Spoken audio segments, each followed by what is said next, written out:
But today we're going to have a fascinating things hidden discussion. I think it'll be fruitful for us as we continue to unpack the effects of the cross, the crucifixion of Christ, and be able to understand how it shapes the current events and the moments we're in today.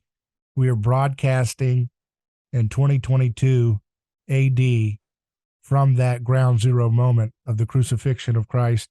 And here we stand at the precipice. Once again, we thought for those, I'm too young for it, but for those who grew up in the 80s and so forth, people had the shadow of nuclear war even before that, 60s and so forth. People, especially here in Florida, had to do drills where they had to go underneath the desks because of the Cuban Missile Crisis. I mean, you had nuclear war as a shadow that kind of created this dark cloud of worry for so many years. We thought we were behind that. And here we are again at a moment where humans can't seem to behave in a way that could keep the shadow of nuclear annihilation out of the framework of consideration. But here we are. And joining me to talk about the cross with this context in mind is Dr. Paul Axton, who is one of the founders of the Forging Ploughshares, which he calls a community of peace in Missouri. It's an online group of individuals interested in understanding the Bible and understanding the gospel. So thank you for joining me, Dr. Axton. Oh, good to be here. And we had a discussion in the past. You were a missionary in Japan, and you were talking about some of the things of Japanese culture, the shame culture, and we looked at Lacan and we looked at Girard and learned a little bit from that. So it'll be fun to build on what we started before. Looking forward to it. So I want to start with this passage because I think it was a sermon you did recently about the cross as this, as this something that is a stumbling block for folks. I want to just read the passage from 1 Corinthians where he gets into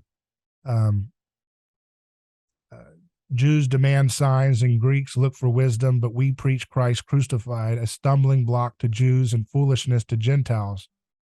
But to those whom God has called, both Jews and Greeks, Christ the power of God and the wisdom of God.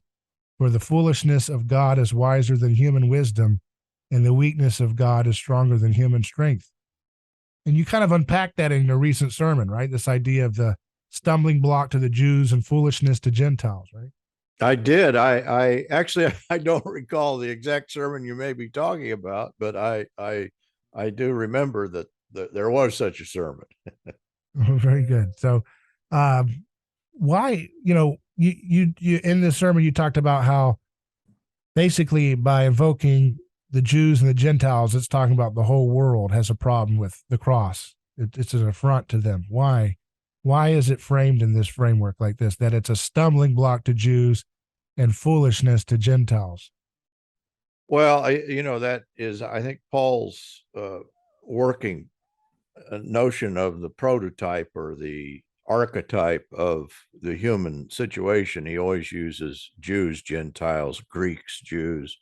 That's all sort of an all-inclusive category for him. And the idea, of course, is obvious in each instance, but different. And that is that with Greeks, if you're thinking of a philosophical or rational understanding, that the end of a Greek understanding is that you would deal with death or in some way resolve the problem of death through the cross and resurrection. First of all, in a Platonic understanding, the body is the prison house of the soul.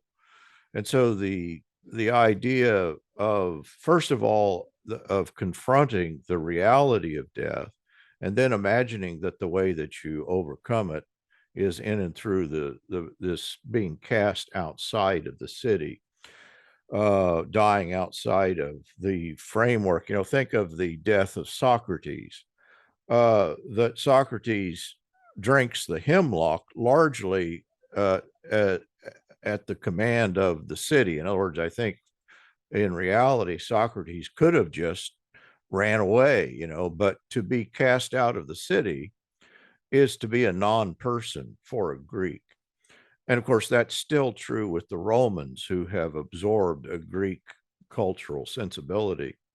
That the main thing is in Roman society is citizenship, is being part of the city, literally.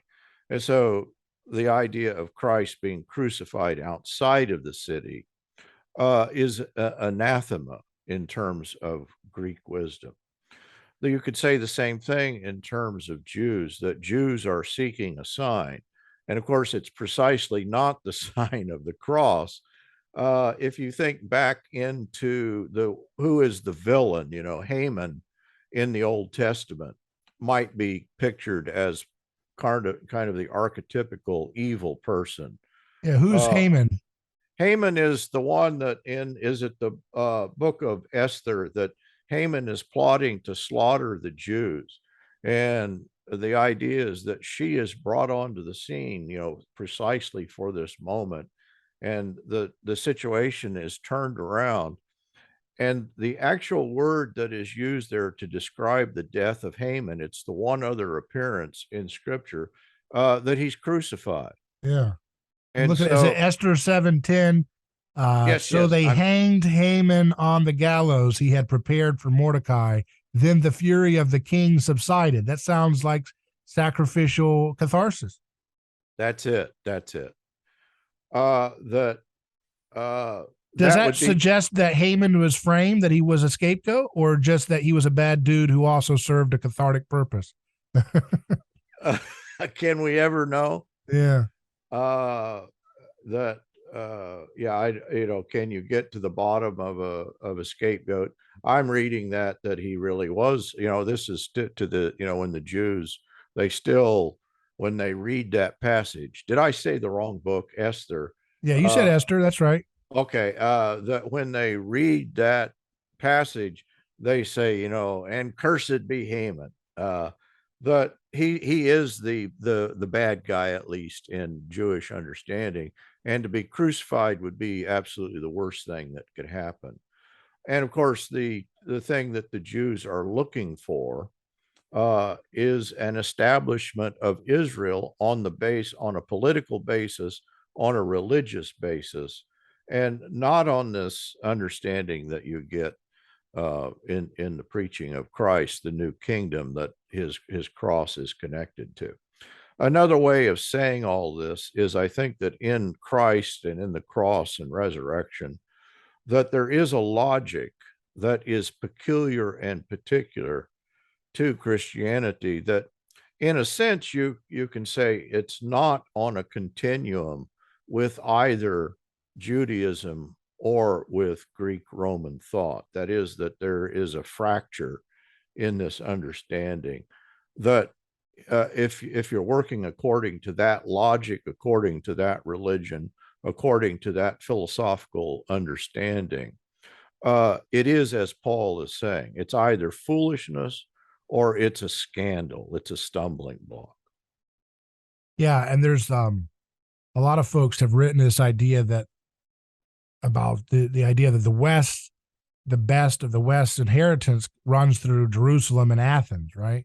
But this kind of challenges that a little bit, right? Or kind of puts it into a different context by which we get good ideas that come from Jerusalem and Athens, right?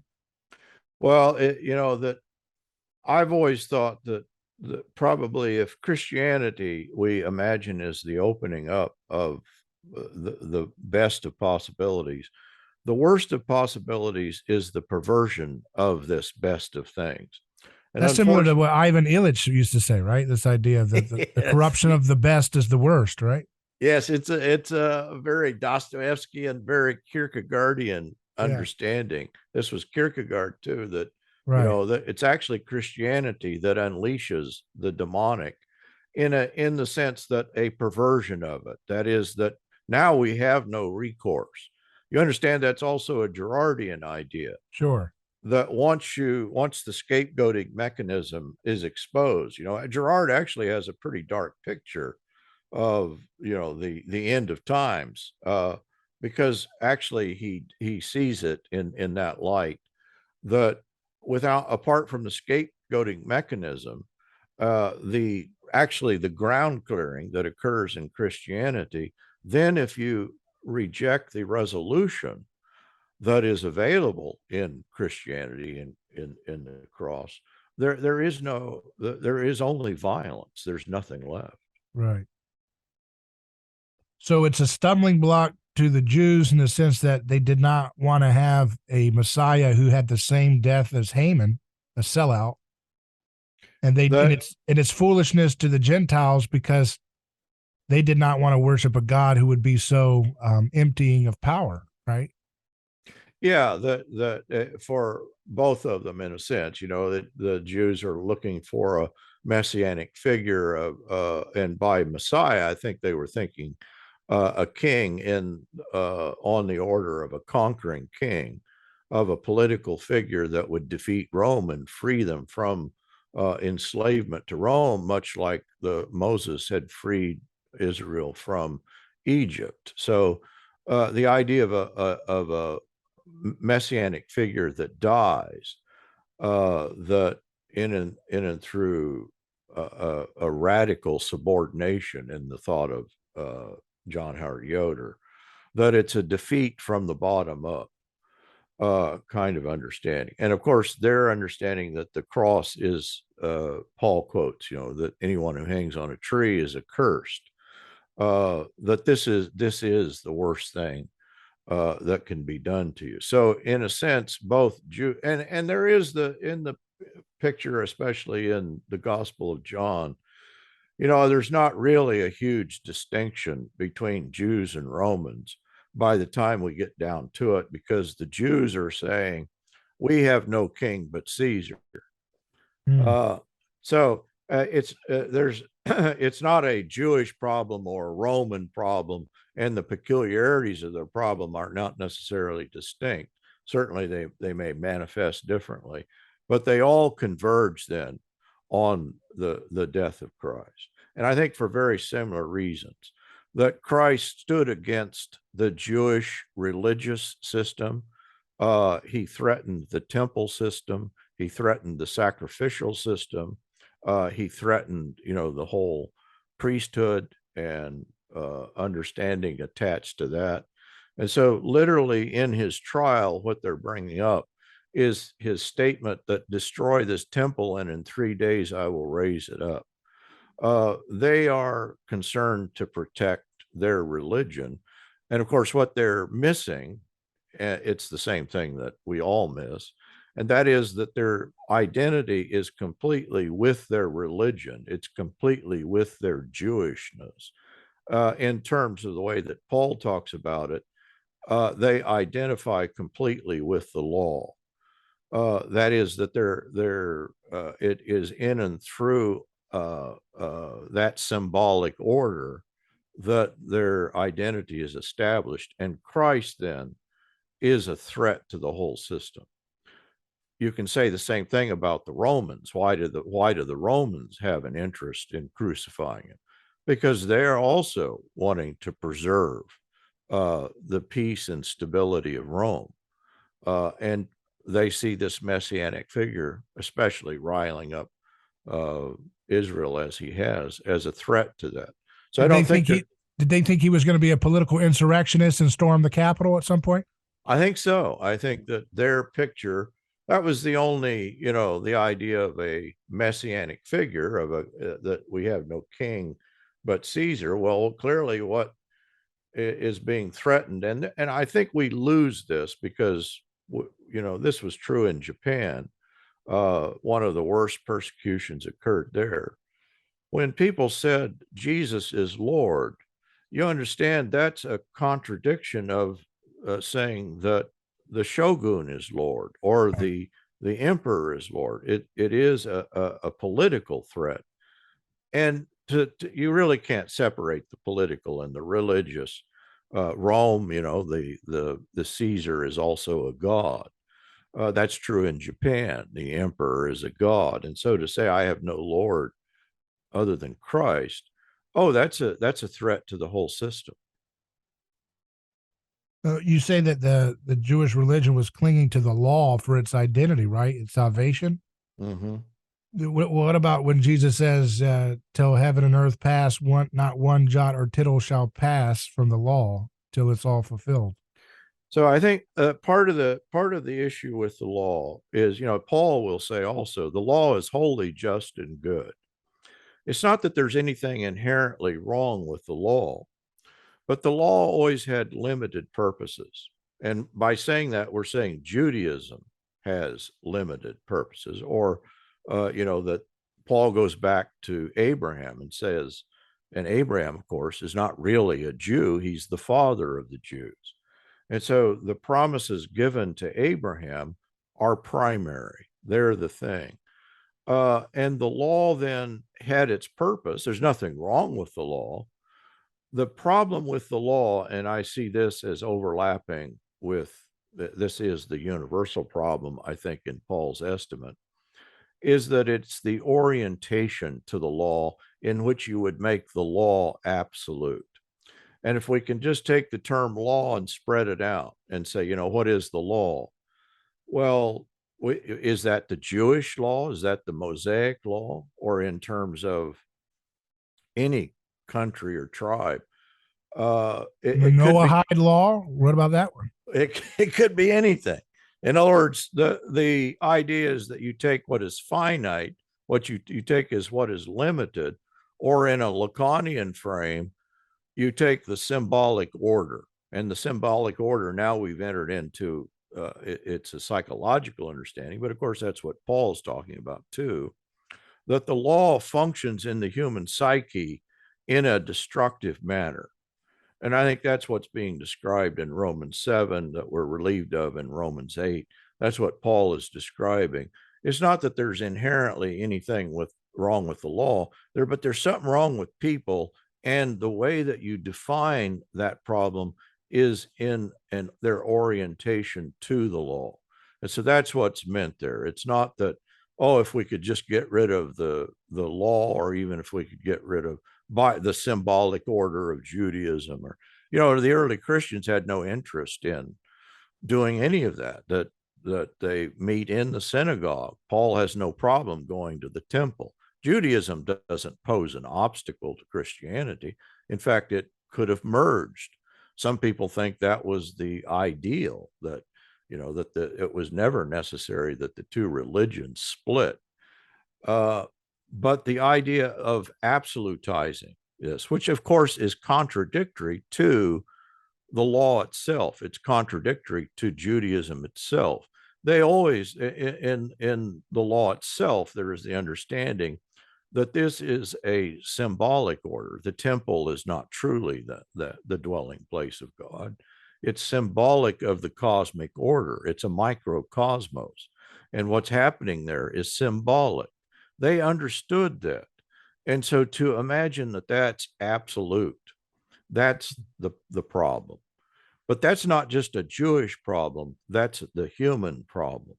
That we would always take the finite, in the case of this country, being an American, or maybe we could get more specific, being white may define you, or, it in Japan, that's certainly the case, that what defines you, you're a Nihonjin, and everybody else is a Gaijin. There's only two kinds of people in Japan.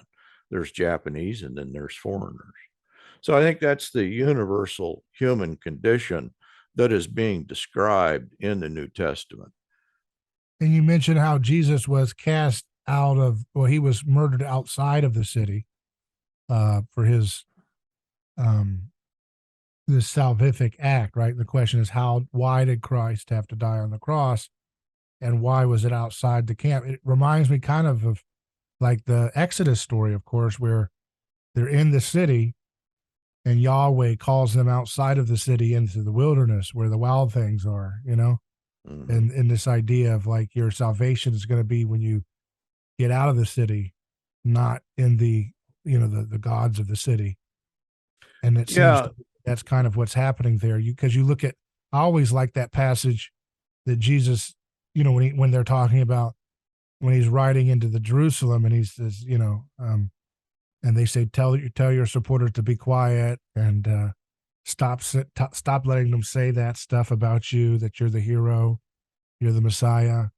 And he says, if they're when they are silent, the stones will cry out, right? And he's quoting Habakkuk, the prophet.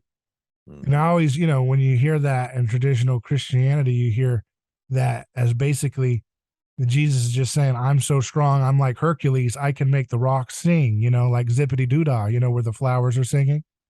And that's not what's going on there. He's referring to, in my opinion, what the prophet Habakkuk is referring to when he's condemning a paganized king who's doing sacrificial violence, which is that the walls are crying out for justice, because that was one of the things you did in that time, is you would do immurements where you would bury people alive in the foundation stones of a city. That's right. it. And so he's saying that he's actually making a prophecy there. He's saying, when this crowd is silent next week, when you kill me, and they're turning against me, so they're silent in their defense of me, the stones, the hidden victims of this order and everywhere around the world, will cry out for justice. And that's exactly what we've been dealing with ever since the cross of Christ, right? Yeah, you're hitting the Girardian point, which of course is the Christian point.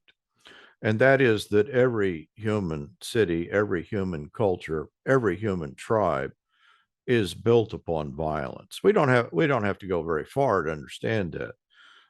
Look at the settling of this country and the genocide that was a necessity.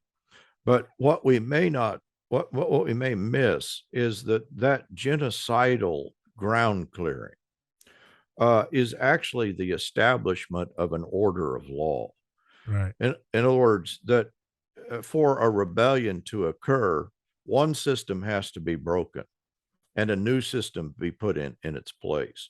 And for that to occur, it is a genocidal ground clearing that occurs, and then the establishment, you constitute a new people. And in that constitution, of course, there are those who, in fact, are not constituted part of these people.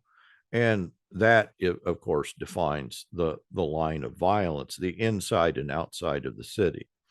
That's what Christ is dealing with. The city of man, the Jerusalem and Rome, turn on Christ, but he then is founding a new order of people, a new kind of humanity. And I don't think we get always the sense in which this thing can totally define us. In other words, our identity in the city is an all-consuming identity that Christianity is to challenge. In some way, it is over and against the socio-political cultural order that is, I think, in the book of John, this world. In other words, John talks about two cosmic orders. One of these cosmic orders is the darkness. Well, that's obviously not God's good creation, but that's the order established, the symbolic order established by human beings, within the city of man. And so what's the light breaks into the darkness. There is an exposure, I think, in a Girardian sense, but just the sense that that the city always works by this violence. The law is established. The law needs violence. That's the power that it exercises. And so when we talk about the law, there may be the sense that this thing, we may just picture it outside of us, but understand this violence is also one that can work on the inside of us. And that's the psychoanalytic part of this. It's no different in talking about the human psyche and the superego. There is still that same violence at work, an agonistic struggle that becomes definitive of our own personality. I mean, you say that the law is founded on violence. Is that right? Mm-hmm. But what about, like, if you were to actually obey the 10 Commandments, you would be a very nonviolent person, would you not? I think that there is this is kind of a Girardian point that Girard uh, actually didn't see the Jewish sacrificial system, and with that the Jewish, we could incorporate the Jewish law. He really didn't see that as any different. Are the 10 Commandments? Yeah, I think the 10 Commandments, if you did that, uh, that that there that's not problematic. But of course, when we talk about Jewish law, we're not really just talking about the 10 Commandments. We're talking about the first 5 books of Moses. We're talking about the whole religious order. And a part of that, of course, is the 10 Commandments. So, in a sense, I think that we can read Israel as part of the problem in that look what happens in the promised land. Was that the way that was supposed to go down? That they commit genocide to establish, is that the way they enter into the promised land? I don't think so. In other words, I don't think that's the way that God establishes peoples and kingdoms. But then you can look at the sacrificial system. And actually, here, I think Gerard may have missed it, depending on how you see that. I don't view the Jewish sacrificial system as inherently problematic. And in other words, is it sacrifice on the order of all human sacrifice? I think there is a reading of the Jewish sacrificial system in which what is actually being uh, preserved is life. And the sin part of that, if you think of the 2 goats, the scapegoat actually is the one that's sent out into the wilderness. Mm-hmm. The scapegoat is called the sin bearer, but actually, the sin bearing in Judaism is not the way that you get rid of the sin. The way that you get rid of the sin is in and through cleansing the temple, which is a microcosmos of sin and death.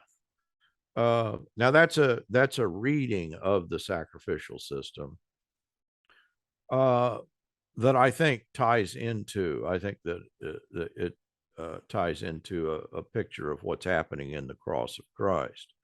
God doesn't need death. God doesn't need the blood of bulls and goats.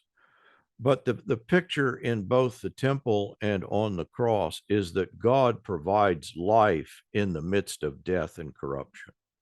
The glory of God shines on the cross because it's precisely here in the midst of corruption, of murder, and of course, by corruption, we mean human corruption of the worst kind.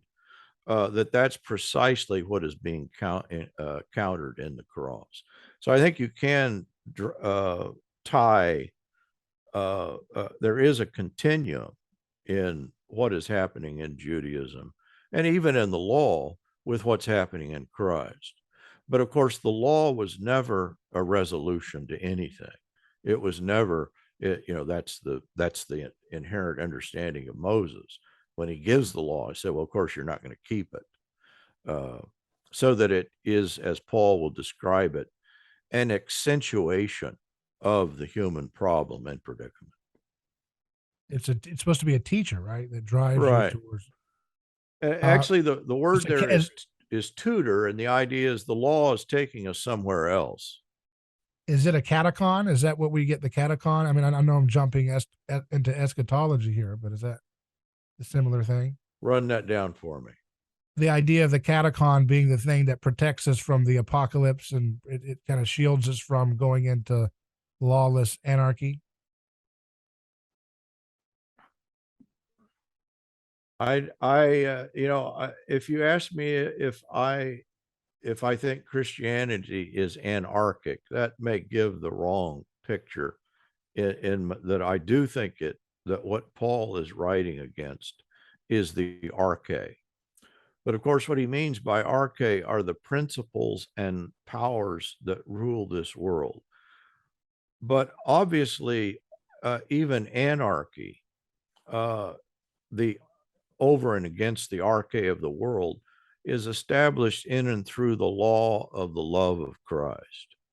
That is, that there is the law of Christ. There is the law of love. I think that functions differently. And that's the picture, that this law is written on the heart rather than written on stone. So it's not a objective symbolic order. It's not a coercive objective thing, but the idea that that thing becomes part of your own character, part of your own orientation. So I think that we can talk about law in two different senses, and I think that's the shift that is being described in the New Testament. Is that similar to the concept of natural law that you were saying that the law is written on our hearts, and then you get this idea of natural law, that there's these ideas that are universal, that our conscience knows is right and wrong, and society should be kind of trying to live up to those conscience markers of goodness and wrongdoing? Yeah, the issue of natural law is I actually in other words, our tendency is to picture the law as a kind of benign, beneficial thing. And so to talk about natural law, we think, oh, that's like the law that of my conscience, or maybe, like in the Walt Disney movie, Pinocchio, Jiminy Cricket is the conscience. We let your conscience be your guide. Right. And so I think we have a misunderstanding of uh, I actually think that, and this is a Freudian understanding that's taken up in Lacan and Zizek, that our morality is our immorality. Our systems of law are more destructive. Our systems of politics, our systems of government, if you think in Marxist terms, this may not be the best of examples, but, he says, who's worse, the banker who establishes the kind of capitalistic oppressive order, or the bank robber? And of course, the idea is we have the idea that the conscience is in some way inherently good, as if that dictate that we find naturally. Do we find it naturally? That we imagine that that's the thing that we have to obey. Right. I think that in But fact, you're saying perhaps ask a psychopath who's going into war for a lie whether their conscience, people can make your conscience whatever it wants, really, right? Is that what you're saying? It's socially constructed in some sense. I'm saying yes, the conscience is socially constructed, and it's personally oppressive. In other words, the oppression that we put upon ourselves is the oppression that the culture puts upon us, and it's inherently evil. I'm saying that the source of evil is in this misrecognition of the law. Mm-hmm. We call that which is good evil, and what is evil good. I think this is precisely the point, that we've misunderstood the source and the ground of evil. And it is in this misunderstanding of the function that, in some way, if I obey the dictates of the law, this comes out clearly in something like Eichmann in Jerusalem, when asked, why he helped set up the death camps and transport to the death camps. He said, I was just obeying the law. This is we don't want chaos. And he talks then he's talking there, he actually quotes Kant and the Kantian categorical imperative. We imagine that we have some natural direct access to the good in and through this establishment, this human law. But of course, what we see in Hitler and Eichmann, but this also comes out in a Lacanian psychoanalysis, that what is called radical evil is grounded in this categorical imperative.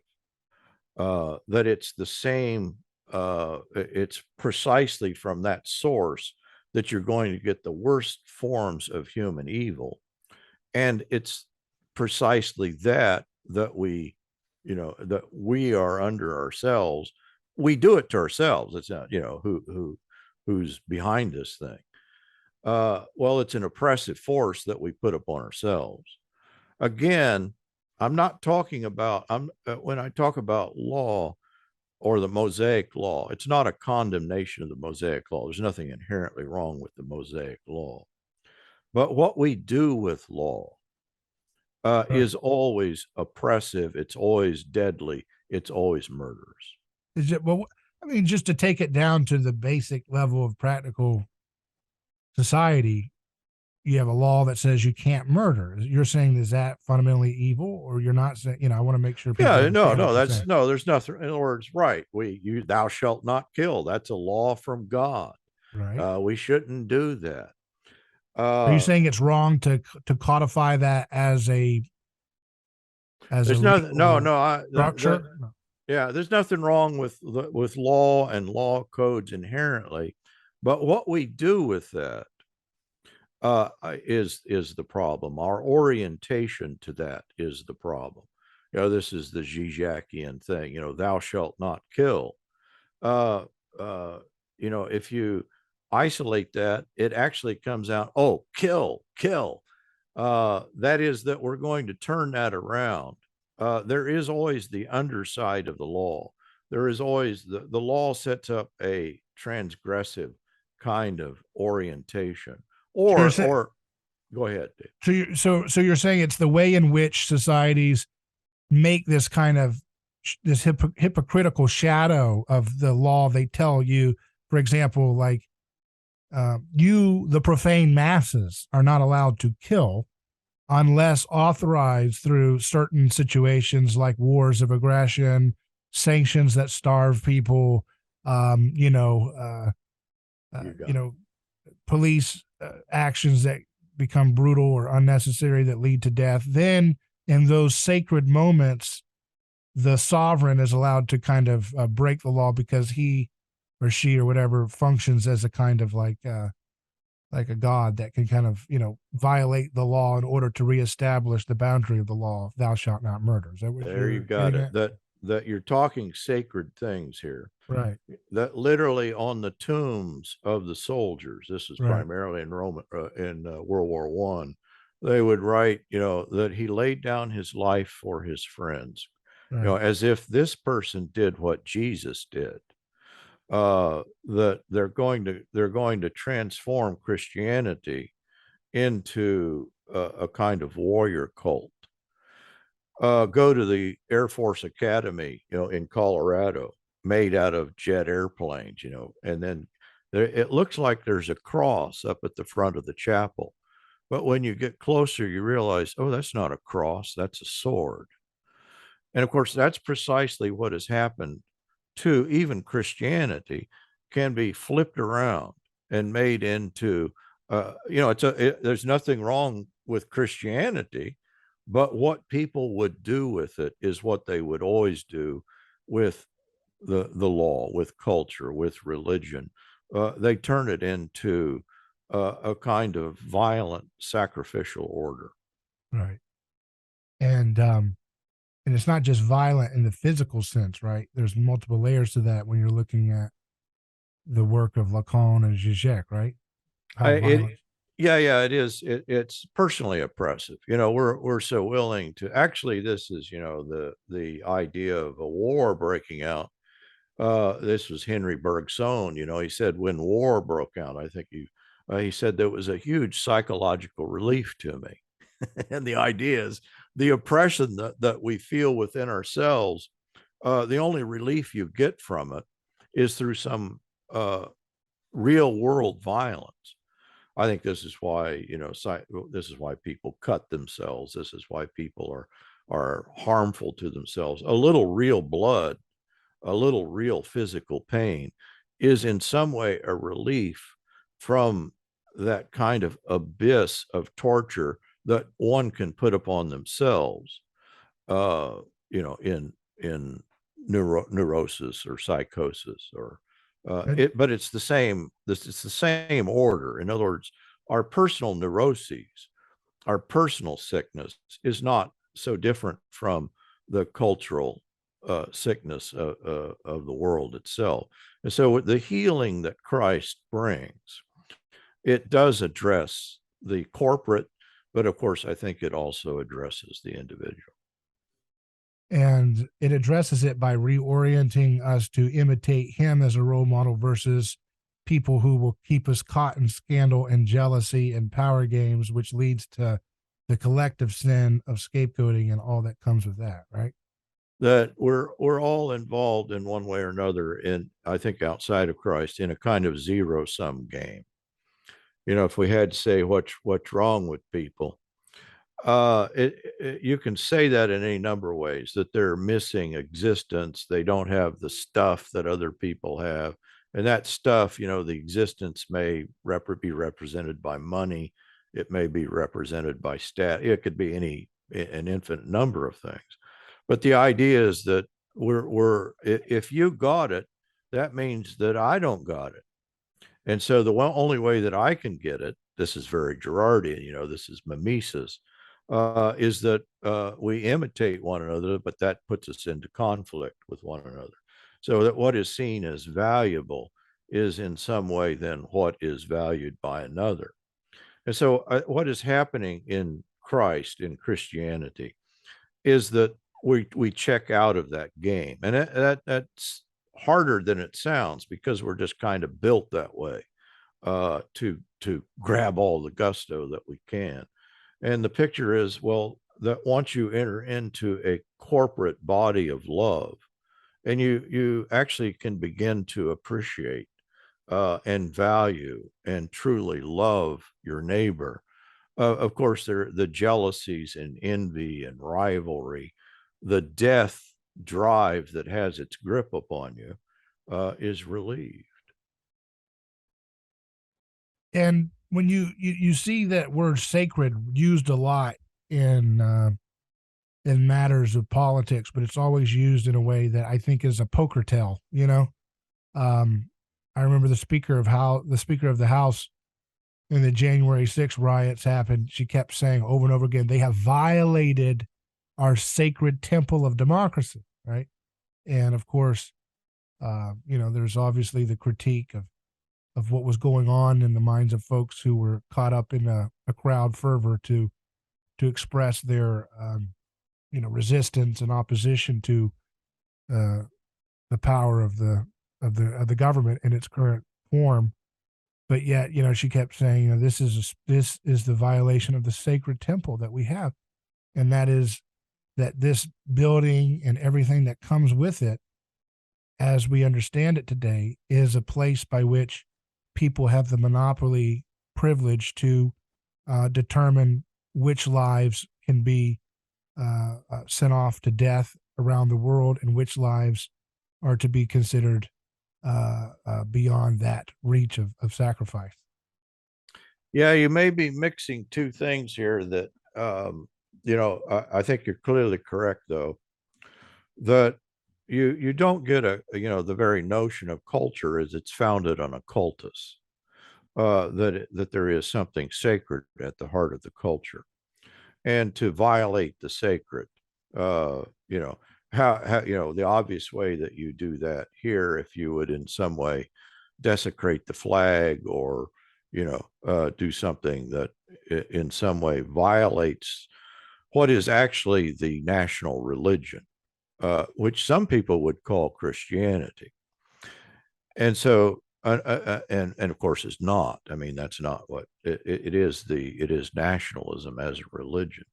So yes, that the culture is always founded on the sacred. The problem, though, is that once you recognize that, I don't go around just mocking other people's religion, and it's a very dangerous thing to imagine that we can take apart the religious order as it is. So I think that Christianity is not, in other words, our goal is not a defeat of the religious order as we have it.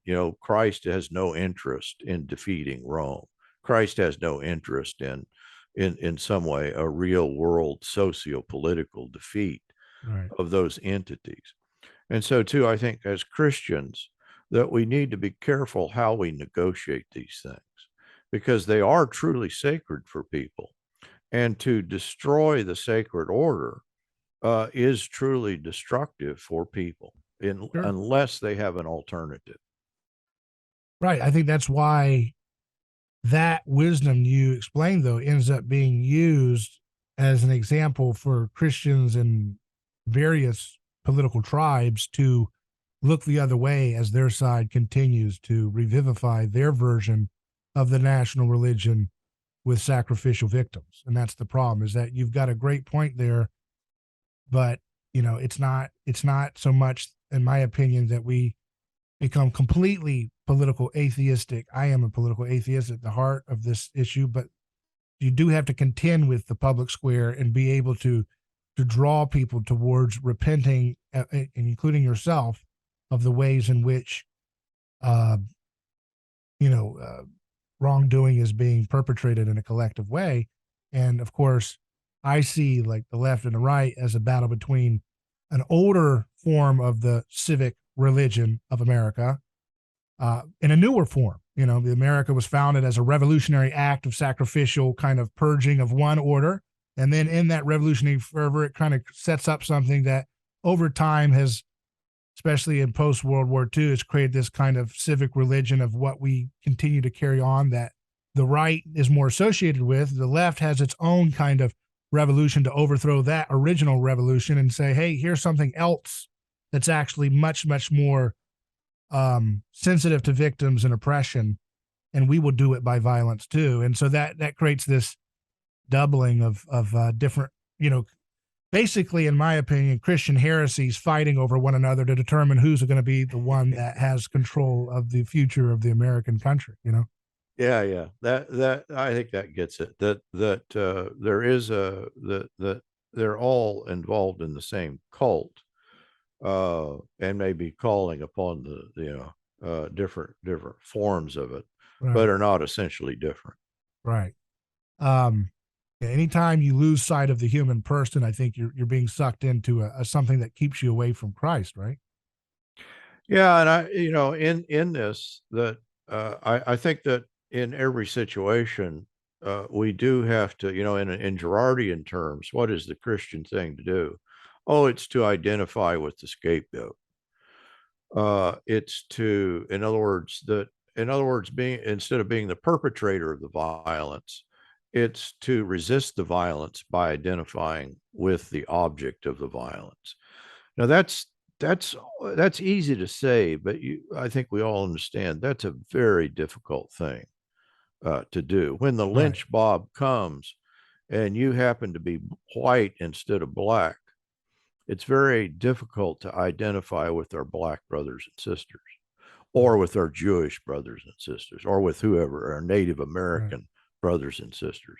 But I think that's precisely what we're all called to do. In the moment of sacrificial violence, we're the ones who would take up the cross. The problem I see with the Christian conversation around these issues, and this is just me, is that I rarely see a Christian discussion that seeks to really bring to light the types of victims that can be found in all these different ideological tribes. I mean, you have the left has its narrative about, these are the classes of victims that we must defend. And then they say anybody who doesn't agree with our political prescription of how to defend them is an oppressor. And then, of course, they go and whip up what Girard called super Christianity, or what he called the spirit of the Antichrist, of using the aesthetic and ethical framework of Christian revelation of the gospel and the slain lamb, and then weaponizing it in a kind of self-righteous revenge of the scapegoats narrative. And I think, then the right says, well, look, I've gotten canceled. I've lost my job I didn't take this product that Pfizer brought out, and I've lost my job, and I was working for decades as a nurse or doctor. I'm a scapegoat. And the left says, shut your mouth. You're white.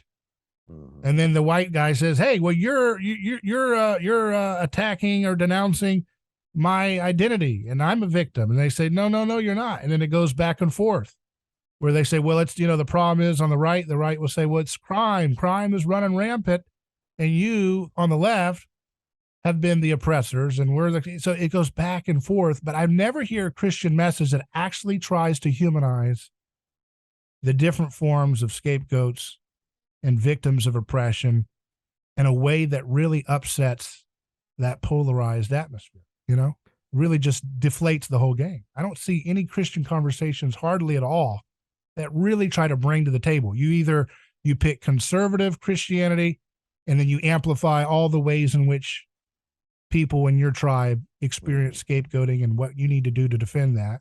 Or you picked a type of leftist thing and you double down on that. Nobody brings them both to conversation.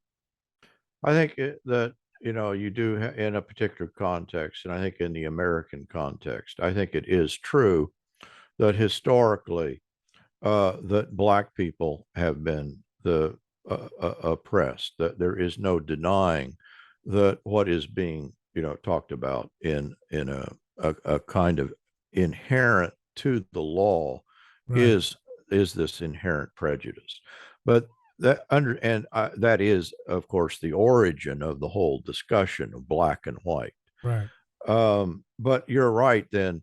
But that's not unique to this country. And I think once you recognize that, once you understand this is the way that dialectics always get up and running, uh, nonetheless, the historical reality you do have to take into account, that no, this really did happen, and that we really do have to recognize that, and then not go scapegoat someone else, and right, not, in other words, what we need to uncover is the nature that the system, the way the system works, and it always works to scapegoat someone. right. And we don't want to do what the early Christians did when they, called the Jews the Christ killers and said, let's get them.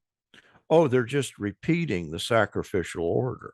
No, what has been exposed is scapegoating per se. And until we get that, and I think that's what you're describing, Right. we won't uncover then just the way that we tend to do identity. Yeah. When Jesus talks, I mentioned he quoted Habakkuk chapter 2 about, woe to you that founds a city on bloodshed and establishes a town by crime. The stones of the walls cry out for justice. But then it goes on to say in that same passage, for the earth will be filled with the knowledge of the glory of the Lord as the water covers the sea. What do you think is that? What does it mean for the earth to be filled with the knowledge of the glory of the Lord? Is that something that we are presently living in as the world becomes more and more sensitive to victims and perceived scapegoats and unfairness? I think we have to say both things are always happening at the same time. But yes, I do think that uh, there is an uncovering of scapegoating. There is an uncovering of this whole mechanism, and that is, I think we have to embrace that and recognize that. I think that the kingdom of God is being established on earth. In a present tense moment, we're in the midst of it. We're participants in it, and we have the capacity to really do this thing. But I think we also have to recognize that this is over and against the powers, the principalities and powers. In other words, Christians don't control the narrative. Christians don't, or a true Christianity, by definition, is, it's at the bottom. It's the thing that's silenced. It's the thing that's put upon crosses. And so it's not that in some way we can just picture the world getting better and better. I think there are aspects to the world. There are, this is kind of the Girardian point, that both things are going to be unfolding at the same time. But it may, that there is no, we are in a potential place for world destruction in a way that we never were before. Right. That we all recognize, that nuclear weapons, global warming, it's really possible to destroy the whole thing. And so I think, yes, I think that it is unfolding. It is a reality. But nonetheless, with that reality, there's the counter understanding that the world will always be the world. It will always constitute itself in the darkness. But won't I mean when Jesus saves isn't Jesus going to save the world in history? The word is there is cosmos, And God is saving the good created cosmic order that he established. But the word is also used in the sense that of an order of darkness, an order of evil, that will be undone, that won't be saved. What is this thing? Well, in the sense that it is a privation on the good. It's not a reality unto itself. But nonetheless, I think that it is the God's good created order is being cosmically redeemed, but in the process there is the undoing of the counter cosmos. So I guess my question is, because you referenced how Girard was kind of had a dark view of what's going to happen in history. You look at other folks like N.T. Wright, who have an optimistic view that, the church, the kingdom of God is breaking into heaven, the kingdom of heaven is coming into earth. And then you get into other views that see, progress and positive things happening. Then you get the view, of course, that it's just a continual detente of good and evil. But is Jesus going to be successful in saving the world in history is what I wonder, Oh, no question. I would think so. Yes. I would think yes. Yeah. And how that's working out though is according to kingdom purposes. To me, it seems like it would be so much if Christians could really hash. They should be all people, but Christians should really be able to hash this out together in our communities. And we don't. I mean, we do it in different ways that we don't ever see. There's surprises all over the globe with this, but well, I think this is the easy part of Christianity that is most widely rejected. What's that? And that is peace. Yeah. What is Christianity about? It's about nonviolence. How do we bring about the kingdom of God? Not through bloodshed, not through violence, but in and through the establishment of the peaceable kingdom. Right. That most forms of Christianity, in fact, have rejected the heart of the gospel in its nonviolent, peaceable orientation. And so I think that, yes, if Christians of the world could unite on the idea of nonviolence, on the idea of peace, imagine, the power that would have. But understand that that's precisely what so-called Christianity is very unlikely to do. That's what the state churches cannot possibly do. That's what Russian Orthodoxy, Ukrainian Orthodoxy, their Catholicism, just go through a good Baptist. The thing they can't do is embrace the heart of the gospel, which is Jesus' teaching on peace and how to establish peace. And so I think that as long as we miss the heart of the gospel, right, that the world will go on imagining that the road to peace is through war, that we're going to do war in order to establish a just peace. But I think it should start with pastors and church groups. And I don't know how this works, whether it's workshops or but I think I envision, just in our American context, I don't know what's going around the world. I don't live there, but you were in Japan, so you'd have different, you live there. I haven't lived abroad in any long-term sense. Right. But I look at the climate that we're at, where you go on these Twitter platforms and things, if you want to engage, if you want to learn what the world's all about, and it becomes all about influence and so forth, and the algorithms that are promoting conflict, but also reflecting the nature of mimetic conflict that we have. But you're getting canceled if you say something about this. You get blacklisted for that. It's the Trump supporters are monsters, and then the left is evil and all this. And I get swept up into it too, but I still have a little bit of a self-awareness to be able to say, why don't we bring a hardcore MAGA supporter on stage or in a room with a hardcore woker and let them work out these issues? Okay, you want to talk about guns? Let's talk about guns. That's what families should do, and that's what the church should be doing. I don't see that happening, and it really bothers me because it's a missed opportunity that we could be modeling for the broader community in America to be able to say, okay, look, if we can't work this out and show a little bit of being able to humanize the most strongest nationalist MAGA guy, if you can't figure out how to see the beauty and humanity in the things that they're saying, as opposed to just saying they're just a deluded idiot.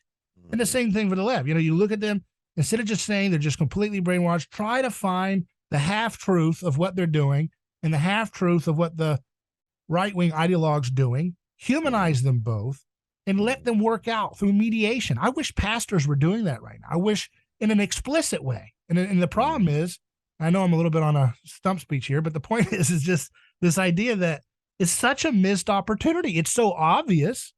What's the church for? Peace, shalom.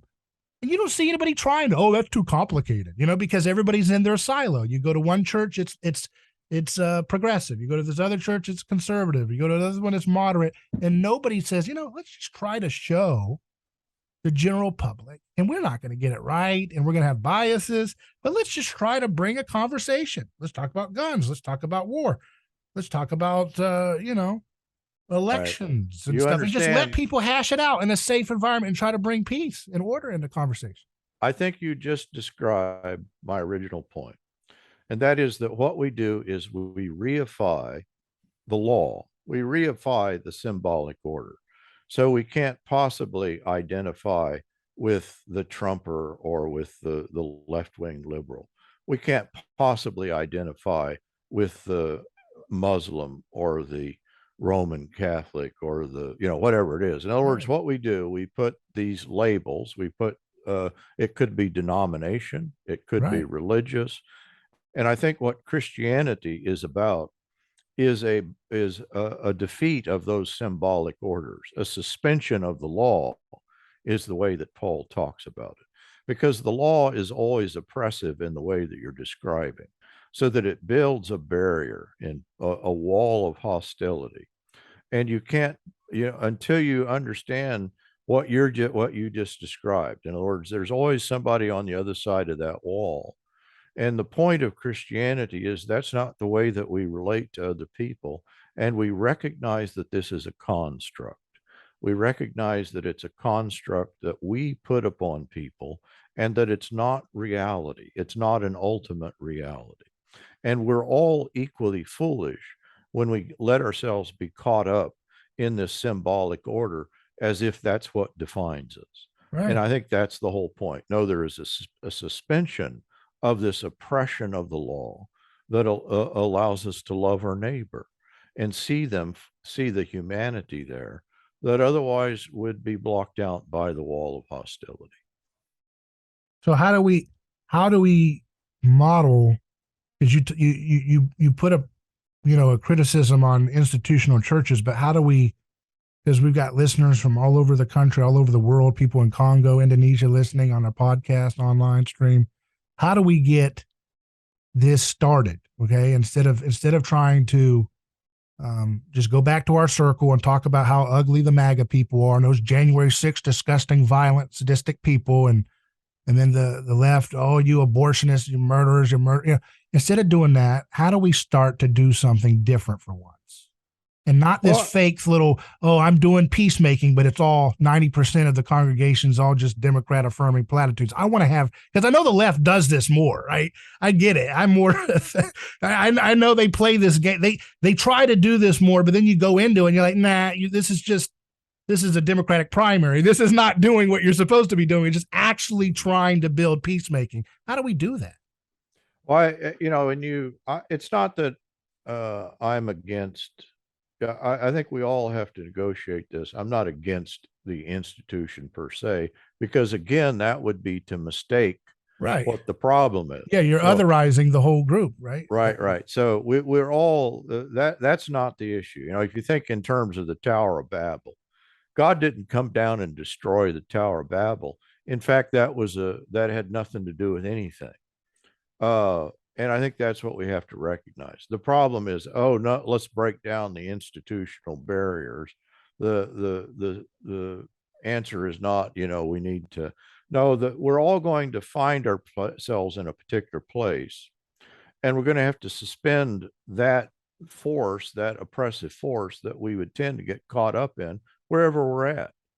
The answer is not, oh, I'll go join a group of people that, a different group, or I'll become part of a non-institutional institution. But to recognize the weight that this thing can put upon us. I think that's getting to the idea of the law written on the heart. That's the idea of the indwelling of the Holy Spirit, that we, in some way, the word here is, Paul's word is katargatai, or the idea of a suspension of the law. You can't get rid of it. You're not going to get rid of these orders but it need not oppress you, or it need not coerce you or define you. But we are no longer Jew nor Gentile, slave nor free, not because those categories are obliterated, but because they're no longer definitive. Right. Yeah, they're not obliterated. So we're not an undifferentiated mass of blobs of humanity. We're actually who we are and our differences, but we don't use those differences to create an occasion to justify violent disrespect and oppression, right? That's it. That's it. Is that what? So when Jesus says, "My power is made perfect in weakness," is it the perceived weakness of giving up the game of trying to one up? I think so. Yeah. Just all of our instincts are given to dominating, to, in some way setting ourselves over the other, and being taking the bottom position, in a real sense, and not playing the game. It goes against, I think, all of our instincts and all of our self-protective instincts. And I think that's what we're actually recognizing. You recognize, oh, this is the human tendency, and I'm not going to play that game. But by not playing the game, it doesn't mean you retreat from engaging in the public square contention, right? You still engage it. You still engage it, and you engage it in a very different way, not through a violent coercion. And this is, there's no pat answer to this. We all have to negotiate this in some way. And how we negotiate it may be very different. And I think we need to be flexible even in strategies and understandings of how we're going to do this thing.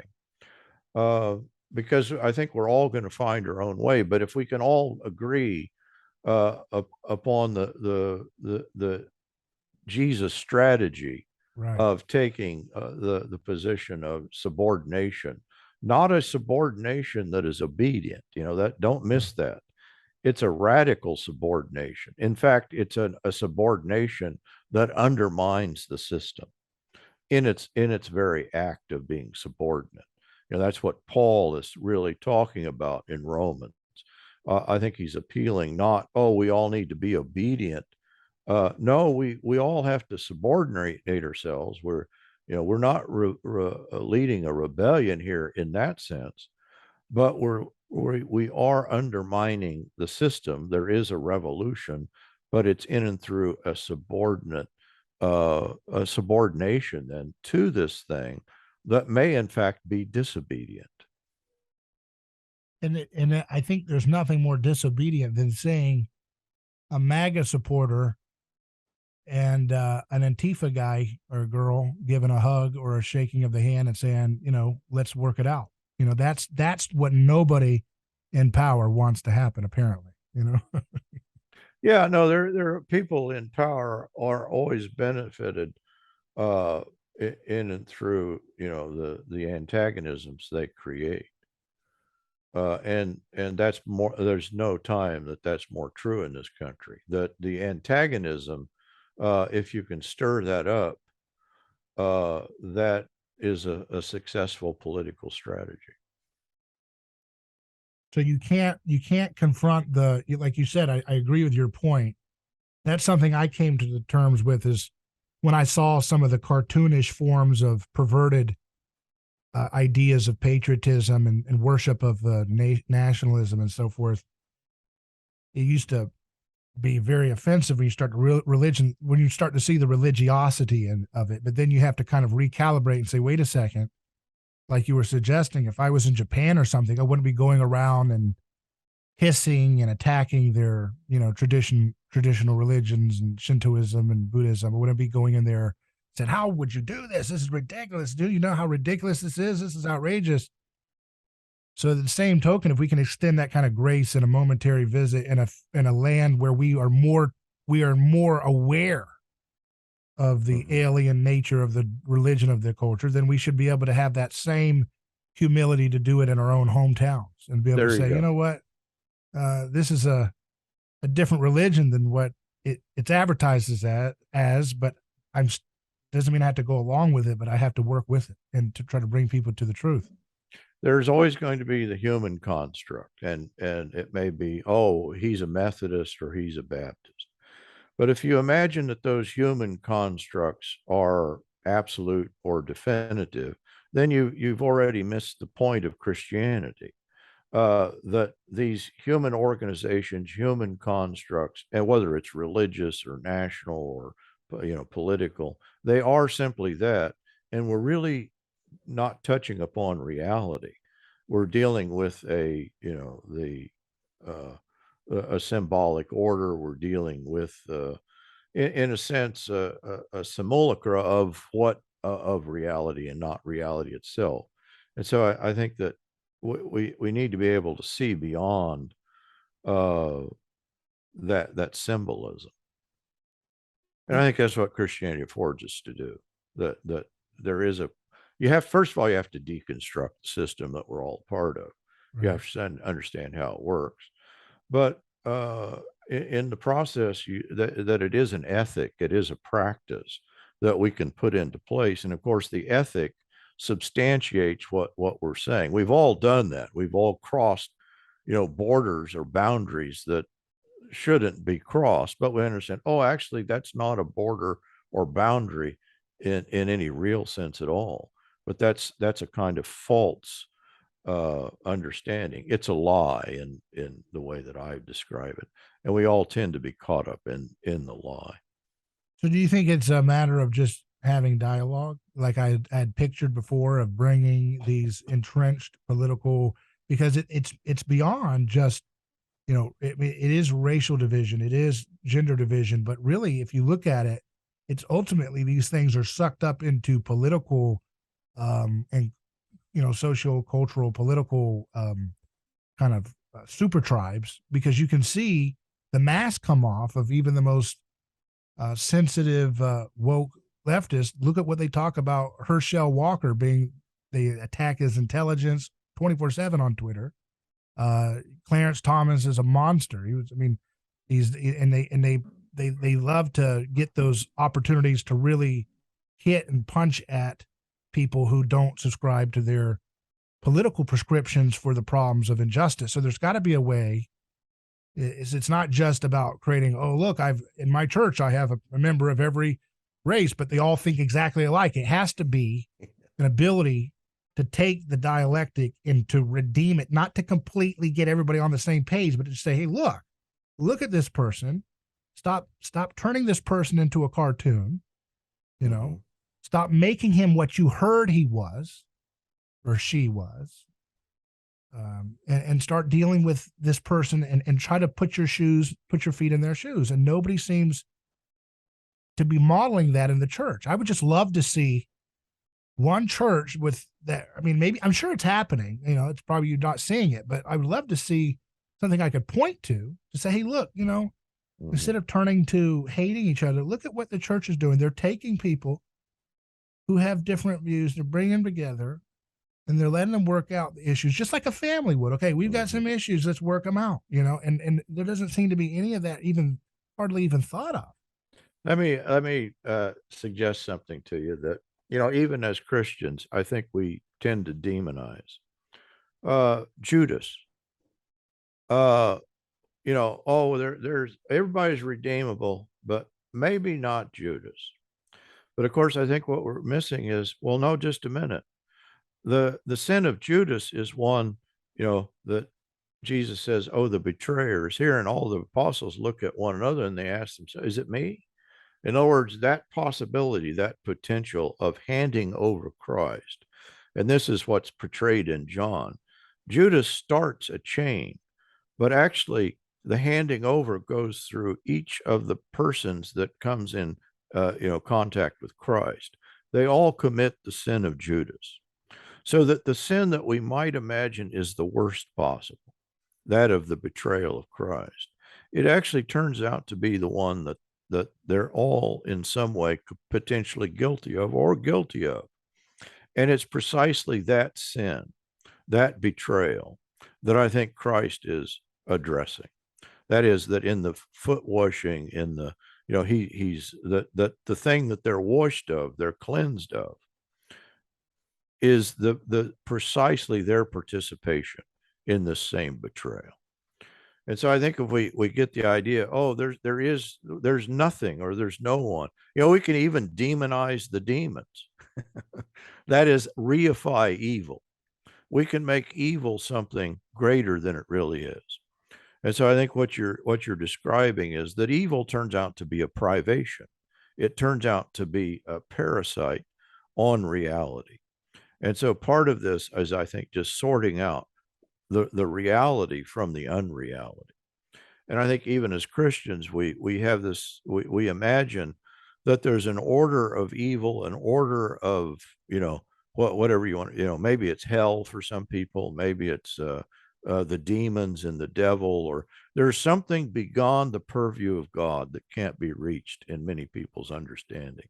I think it's a failure to understand the cosmic nature of salvation, that it penetrates, it deconstructs, it undoes the world order as we would have it, and the reality then is exposed. So yes, I think it is dialogue, but I think it's dialogue of the right kind. It's one that can recognize the lie from the truth. And does the idea of the truth, does that not have a violence to it though? Just there is a truth that's. It can, yeah, it can, depending again, this goes again to what we imagine is reality. Jesus says, "I am the way, the truth, and the life." In other words, when we're talking about truth, our tendency is to imagine a propositional order. Maybe as Christians, we think, oh, it's this particular set of doctrines, or maybe it's this creedal order, or maybe it's this. In other words, what we do, we take truth and we depersonalize it, we dehumanize it. And what the truth is personal. This means that we live in a universe and that the creator is a person and that the world is personal. And so truth is not a a propositional and I'm not in any way saying, oh, we do away with propositional understanding, but that again can become a kind of law or symbolic order that falls short of the reality of the person of Christ and of other persons. So yes, truth can become a kind of weapon in and of itself, a kind, this is the postmodern notion of a meta narrative. And oh, there's a lot of truth in uh that uh that power and force and violence are often become synonymous with what we imagine is the truth. And again, we have to deconstruct that. When Jesus says that father will be divided against son and mother against daughter and so forth and so on, was he describing, as Girard suggests perhaps in his work, that that's what society looks like when it's inherited a long period of the gospel deconstructing scapegoat violence that contains violence? And so when you are exposed to that, but you don't fully repent of that collective violence and start moving away from it, it will create a kind of chaos of undifferentiated rivalry and conflict. Is that what he's talking about there? Yeah, and this is you want to get people to hate you and be violent towards you. Try promoting nonviolence and peace, Right. especially in the midst of their sacred orders of violence. So yeah, I think that Jesus talks about a sword being brought in. That there is a division that takes place But the violence is always one directed at the scapegoat or at Christ or at the one promoting this understanding. So yeah, there is a division that's going to be made, but I think the division is always a division between an order of peace and the necessity of violence. That's So the way that we protect our families. That's the way we secure, ourselves. We've got to have this system in place of security, and our security and identity are too valuable to us to relinquish yeah, for most people. because we feel that if we were to stick our neck out of the tribes and truly try to be honest about our biases, but actually try to bring peacemaking, that position would leave us vulnerable from being outside of the crowd and therefore in danger of social ostracization and shame and disrepute and perhaps violence or imprisonment or who knows what you do in terms of what that ends up looking like if you live consistently like that, right? Yeah, it looks like a cross. And it is a near. I think we just have to admit up front. For most of this is an impossibility for us, apart from uh, the gift of God, apart from the work of the Holy Spirit, but I think also apart from a community of people that we are also peace lovers that also will support us in this. I think that we have to be disciplined and trained in this understanding that it is I mean, in the world's terms, it's an impossibility to stand with the scapegoat. I think just shame and reproach and all that goes with that. We can't endure that apart from some sort of supernatural intervention. So I don't think we should fool ourselves. But I also think that it's something that we have to recognize and try to realize and discipline ourselves toward. So it's both things. It's supernatural, but it's something that we can begin to transform our own understanding and mind so that we're enabled to do that. Dr. Axton, it's been a pleasure speaking with you, and I thank you for your time. I want folks to check out your website, forgingploughshares.org, where you can learn about your courses and your listen to your podcasts and sermons and other projects that you've got going on. And again, thanks for coming on. Appreciate it, David. Great conversation. Thank you.